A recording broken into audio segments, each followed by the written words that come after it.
Rectal ক্যান্সারের সচেতনতা উপলক্ষে আমরা এই অনুষ্ঠানটা আয়োজন করছি।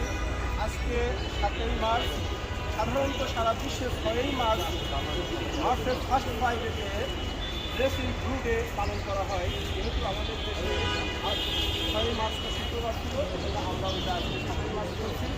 আমাদের এই মাসে আসছে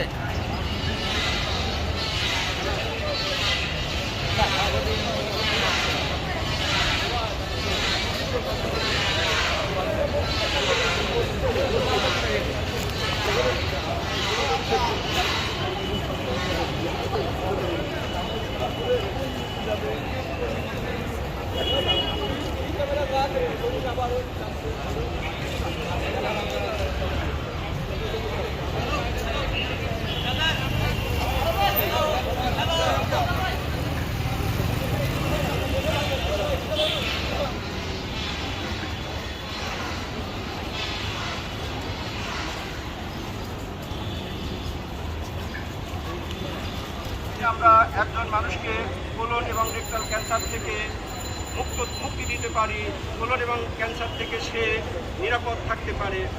তাছাড়াও যদি এই কোলন এবং রেকটাল ক্যান্সারটা খুবই প্রাথমিক অবস্থায় ধরা যায়, তাহলে তার চিকিৎসাতে সম্পূর্ণভাবে সে রোগ লাভ করতে পারে। সারা পৃথিবীতে মার্চ মাসটা কোলন এবং রেকটাল ক্যান্সার সচেতনতা মাস উপলক্ষে পালন করা হয়। 2000 সালের ফেব্রুয়ারি মাসের 29 তারিখে আমেরিকার তদানীন্তন প্রেসিডেন্ট বিল ক্লিন্টন একটা ঘোষণাপত্রের মাধ্যমে আমেরিকাতে